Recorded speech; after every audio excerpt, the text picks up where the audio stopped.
Assalamualaikum warahmatullahi wabarakatuh. Perkenalkan, nama saya Nurwan Kavintiawan, NIM D400 2034. Di sini saya akan menjelaskan tugas besar praktikum fisika listrik tentang hukum Faraday. Pengertian hukum Faraday merupakan hukum dalam ilmu kimia yang ditemukan oleh Michael Faraday, ilmuwan asal Inggris. Hukum ini menjelaskan tentang hubungan antara massa zat yang dihasilkan di elektroda dengan mata listrik yang digunakan. Pada dasarnya, hukum Faraday memprediksi bagaimana suatu medan magnet berinteraksi dengan rangkaian listrik untuk menimbulkan gaya gerak listrik atau fenomena induksi elektromagnetik.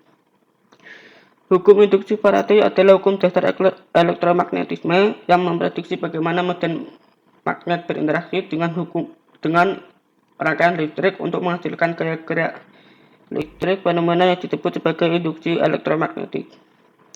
Hukum ini adalah prinsip dasar operasi transformator, induktor, dan banyak tipe motor listrik, generator listrik, dan solenoid.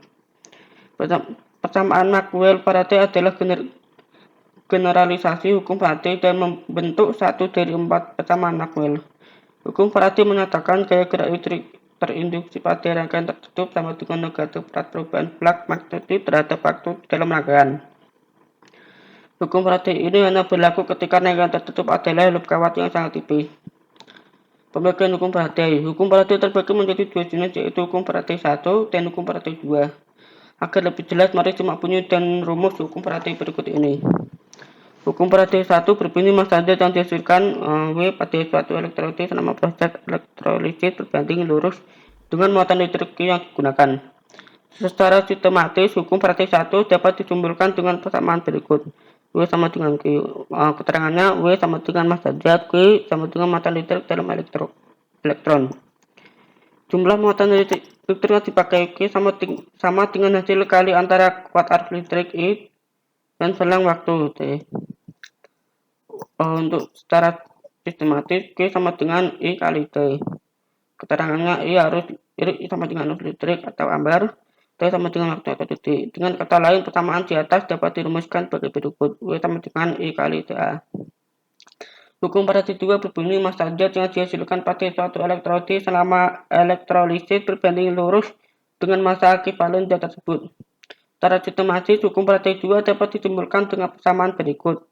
W sama dengan MI, untuk terangnya W sama dengan massa zat, MI sama dengan massa ekivalen zat. Massa ekivalen zat adalah massa atom relatif R dibagi perubahan bilangan oksidasi atau muatan ionnya. Secara sistematis, MI sama dengan R atau bilog atau muatan ion. Implementasi dalam kehidupan sehari-hari. Penerapan hukum Faraday kimia. Penerapan GGL induksi hukum Faraday. Pada GGL induksi sesuai hukum Faraday terjadi perubahan bentuk energi gerak menjadi energi listrik. Induksi yang digunakan pada pembangkit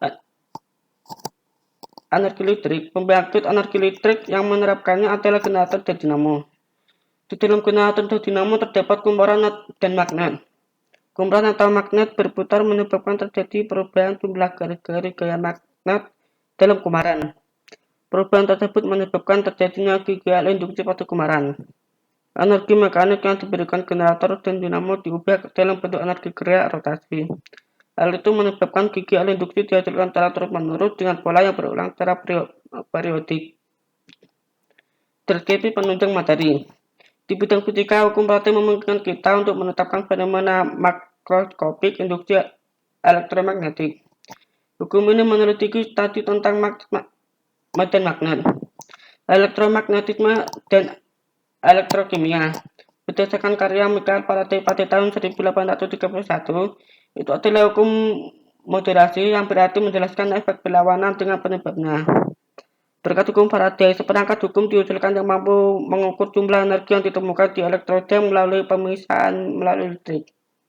Hukum Faraday merupakan hukum fundamental induksi magnet yang menurut gaya gerak listrik yang diinduksi dalam rangkaian filoform tertutup sebanding dengan yang diturunkan terhadap waktu dari flux induksi magnet yang berasal dari rangkaian ini.